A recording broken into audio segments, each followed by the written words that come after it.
Alright, chess fanatics, buckle up. Today, we're diving into a titanic clash from the greatest rivalry in chess history.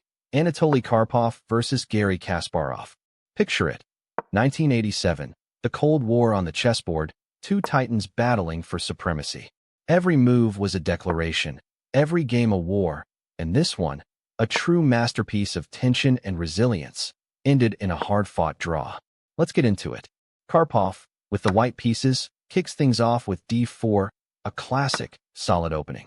But Kasparov, the firebrand, responds with his signature Grünfeld defense. In f6, g6, d5. Immediately, we're in sharp, complex territory. This isn't for the faint of heart. Black gives up the center temporarily, daring white to advance, promising to chip away at it later. Karpov accepts the challenge, playing cx d5, then building a strong pawn center with e4, followed by bxc3 after Kasparov trades knights.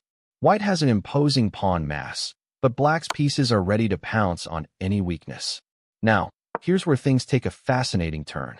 Instead of a wild, tactical queen battle, Kasparov forces an early queen trade with qa5+ and qxd2+. Queens come off the board, and suddenly, in a Grünfeld of all openings, we're heading into a strategic, long-term endgame. This is a testament to both players' adaptability. They're comfortable in any terrain.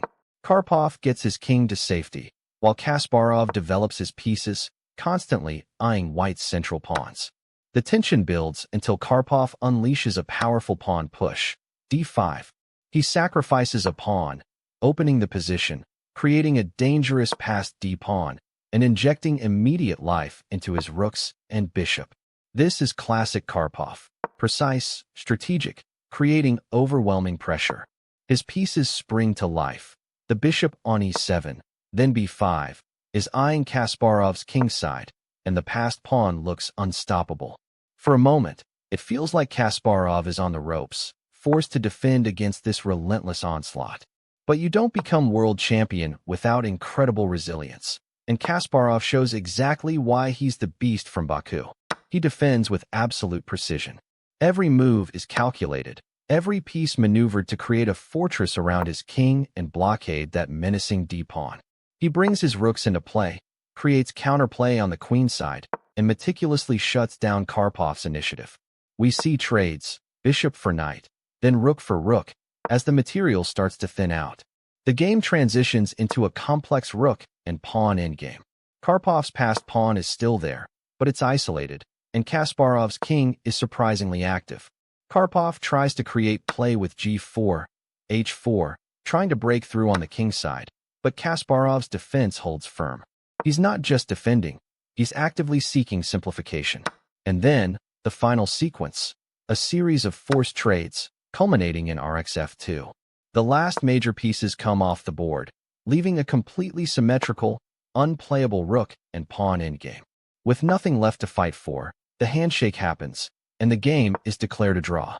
What an incredible display of strategic depth and defensive mastery. Karpov pushed, prodded, and built a seemingly winning position, but Kasparov's defensive fortress was impenetrable. A testament to the sheer will and genius of two of the greatest players to ever grace the 64 squares. Neither grandmaster gave an inch, and the result, a draw, perfectly captures the epic struggle. If you loved breaking down this legendary battle, make sure you smash that like button, subscribe to the channel for more epic chess content, and hit the notification bell so you never miss a deep dive. What other classic games do you want to see? Let me know in the comments below.